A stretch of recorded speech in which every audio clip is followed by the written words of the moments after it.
Olá a todos, professor Joel Vigano, de Florianópolis, Santa Catarina, dando continuidade às respostas do Léo Cardoso, lá da Bahia, sobre a arte, o fazer do contador de histórias. Hoje o vídeo vai ser um pouco diferente, porque a sexta pergunta do Léo, na verdade não é uma pergunta, é uma afirmação, é uma justificativa, onde ele diz: quero aprender as técnicas. Quero aprender as técnicas. Então eu vou ser um pouco bonzinho com vocês. Nós vamos dividir as técnicas em 3 vídeos separados, tá?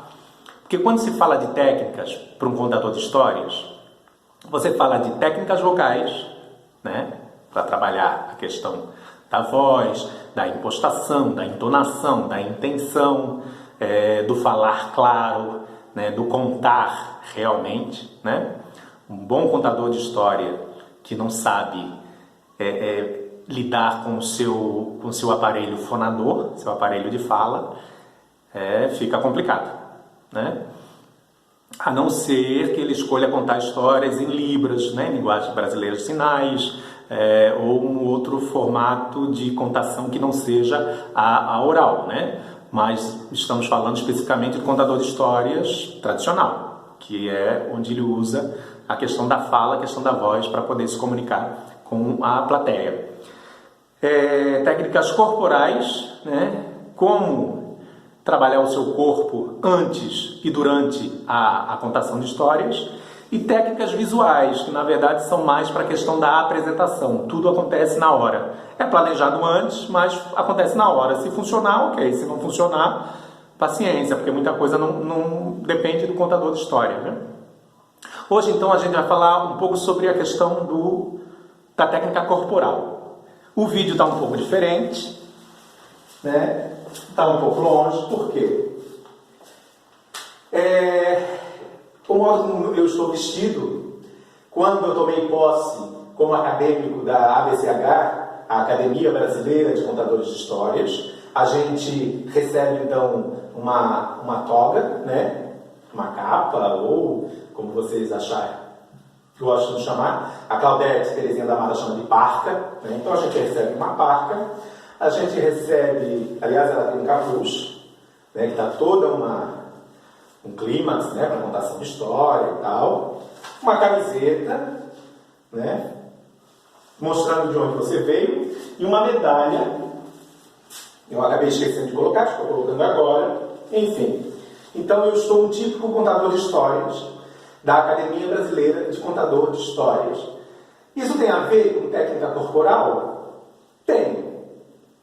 Não 100%, mas tem. Por quê? Se você contar histórias todo cheio de indumentárias, todo cheio de parafernália, plumas e paetês, não há muita necessidade, porque a história tem que ser importante, o seu jeito de falar tem que ser importante.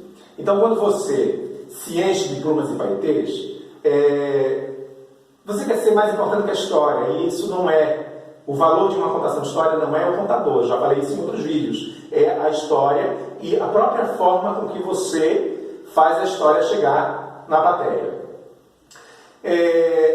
O corpo do contador de história ele tem que ser seguro, Você tem que ter prazer de estar ali, você tem que querer estar ali, que a gente já vem falando isso nos outros vídeos. Então, o corpo do contador ele tem que ser ereto, ele tem que ser seguro.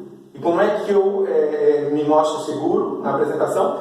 Os 2 pés fincados no chão, e estou aqui, com o peito quase que estufado, com prazer, com orgulho de ser um contador de histórias. E então aqui assim é o corpo de um contador de história tradicional.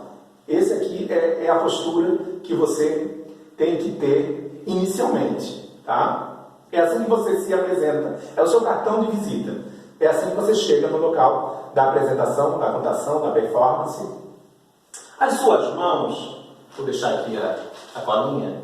Então, as suas mãos, elas têm que procurar o teu eixo, o teu círculo, onde você está. né? Não adianta fazer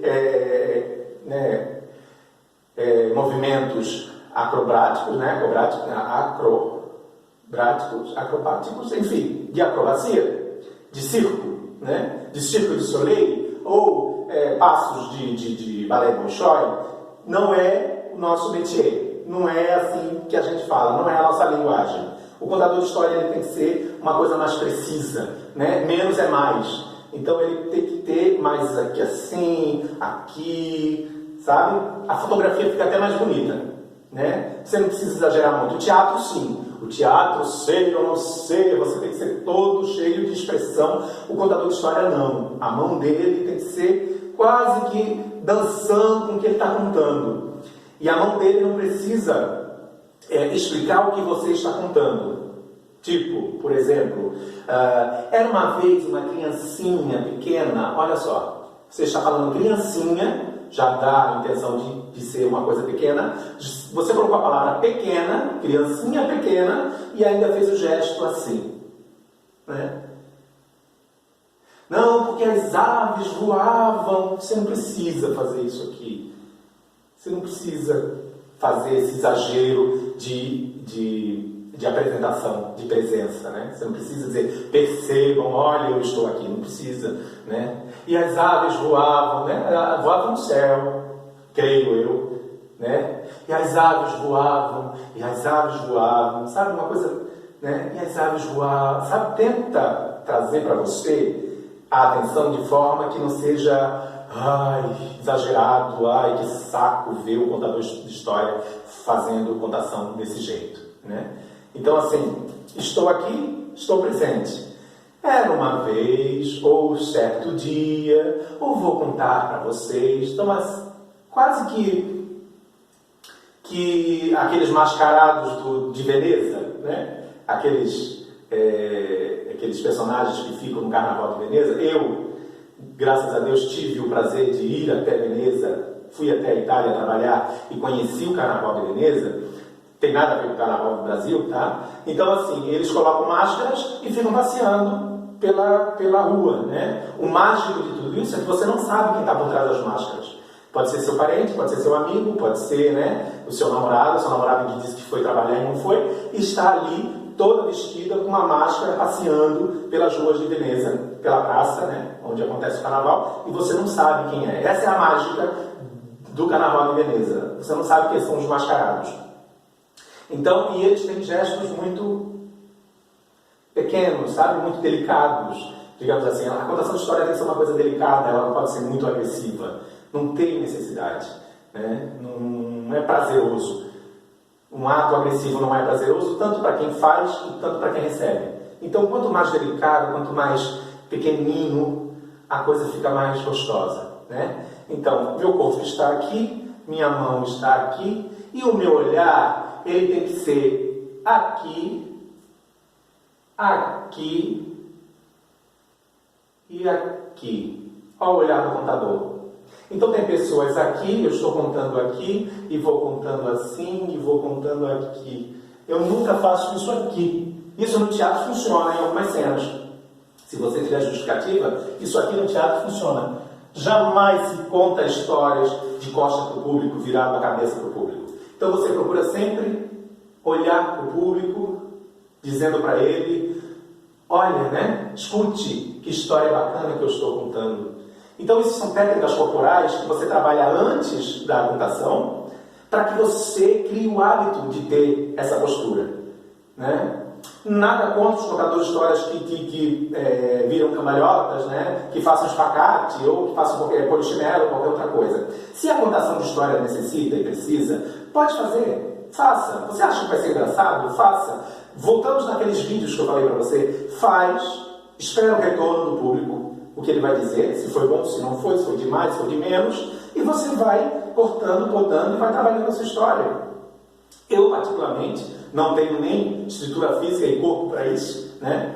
Por conta de um problema de coluna que eu tenho, mas, para mim, não tem necessidade. Se a história tem que ser mais importante do que eu não preciso sambar, né? Não preciso dançar 1001 noites para poder fazer a história ser ouvida, ser sentida, ser aplaudida no final. Então, estou eu aqui, contador de história, minhas mãos estão onde eu posso controlá-las, né?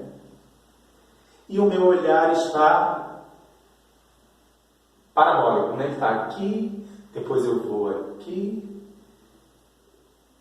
Talvez levante um pouquinho o olhar para relatar, para narrar alguma coisa que aconteceu, né, no céu, em cima, embaixo e tal, mas jamais isso aqui ou isso aqui totalmente esconder o seu rosto, esconder os seus olhos, a sua boca, né, o seu olhar de quem está ouvindo você. Eu já vi muito contador de história, contando história fazendo isso aqui. Ou está bêbado, ou está dançando, né? Ou arialas que eu quero passar. Duas numa. Contando história não está. Porque se você conta história fazendo isso aqui, né? Você não está mostrando segurança nenhuma para quem está te ouvindo e está te acompanhando. Então, se você não está seguro, a plateia não está segura. Eu coloquei essa cadeira aqui porque, eu posso contar a história sentado? Pode. Por que não? A maioria não. O meu personagem chefe, a Sininha, ela tem muita história que ela conta sentada, né?